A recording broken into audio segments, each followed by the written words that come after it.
Good afternoon, I'm Karen Diaz. And I'm Adrian Valladares. Welcome to the Richland Chronicle. Today we have a special edition on the Texas State Fair. If you have never been to the State Fair of Texas, we have a go-to guide for the first-timers. Miles Morris has the story. This is actually my first year. Really? This is George, a first-time visitor to the State Fair of Texas. He's one of the many anticipated 3 million people at this year's fair. For first-timers to the fair, there are many things you can look forward to for a good time. There's the Auto Show, an exhibit featuring 400 of the latest models from the top auto manufacturers. Plus plenty of games with chances to win prizes.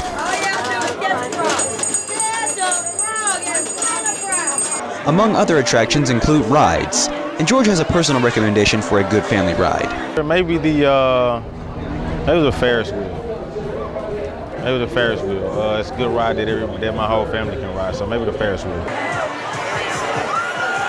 There are also rides such as this one for those seeking extreme thrills. Skyway transportation is also available to avoid mad crowds. Of course, there's also Big Tex, the main symbol of the State Fair, who informs everyone of what's going on. And a food court with a swarm of people purchasing delicious goods. George has a recommendation for that as well. Probably the corn dogs. Corn dogs and turkey legs. Music is also a mainstay of the fair, where you'll see artists like Coffee Anderson. And you can also check out shops with demonstrations of toys and lights.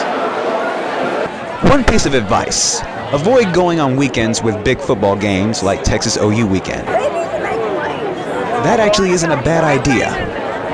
All of this adds up to what can be described as awesome. Just one word would be awesome. A great choice of words, George. Reporting for Chronicle TV News, I'm Miles Morris. Admission for the fair is $18, and season passes are just under $40. Children and under can get in for free, and senior admission price is $14. And while you're there, don't forget to check out all the fair food. In fact, fried food galore. That's the definition of the State Fair of Texas, and J.R. Ascendez has the details.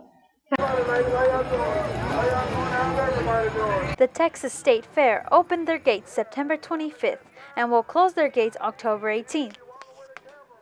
Once the gates open, people from all over arrive to consume pounds of food only to gain twice as many. Easton Harris said he didn't have such a great experience last time at the fair because of the food. Just stomach ache, too much fried cookie dough, just felt really bad. But he's back for more. Well, more fried cookie dough, maybe not as much, and definitely the turkey legs. According to BigTex.com, the State Fair of Texas consider themselves the fried food capital of Texas. But not only do they have all different kinds of food, they offer shows with celebrity chefs for people to learn cooking tips from. I have been burning this pan on purpose. I kind of ruined it, didn't I? Anybody ever burned a pan before? Out of all the things to do at the fair, the food is not one to miss. I am Andrea Resendiz from Richland. I tried the Cowboys Corn Crunch. It was a spicy explosion of cheese and bacon. Let's turn to Miles Morris for some fun facts about the fair. This year's State Fair was the biggest one yet in its 129-year history.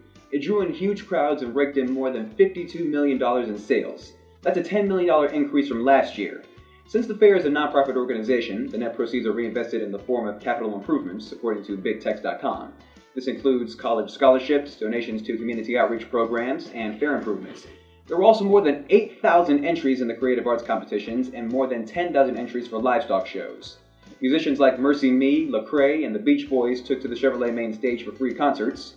And through a partnership with Kroger and the North Texas Food Bank, fairgoers received special discounts by bringing in 4 cans of food, with all donations going to local families in need.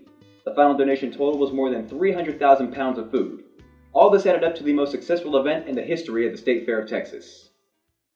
Thanks, Miles. And while there are many things to enjoy at the fair, keep in mind that there will be some changes, officials say. Diana Bonilla has the story.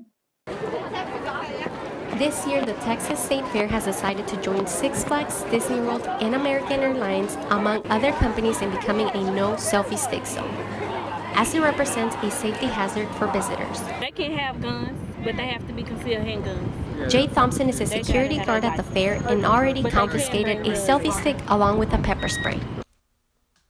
Official fair rules state that selfie sticks, along with drones, bullhorns, and bicycles, are not allowed inside state fairgrounds, which can be found at bigtex.com. Nothing as far as weapons or selfie sticks or pepper spray or tasers are allowed inside the fair. These small phone gadgets might not seem dangerous to all, but can become a hazardous object if used while on board of these state fair rides that can be as tall as 165 feet tall and going at 70 miles per hour. Due to reasons that it is a safety hazard to others. People don't see that selfie sticks are a safety hazard, but if you get on a ride and try to take pictures and follow to someone, that's the reason why we don't allow them. For many years, people have come out to the fair and taken pictures in front of Big Tex. This year will not be any different. Fortunately, people can still take pictures with Big Tex the old-fashioned way. I am Diana Bonilla for Richland News. We hope you enjoyed this special edition of the Richland Chronicle. I am Adrian Valladares. And I'm Karen Diaz. See you next time.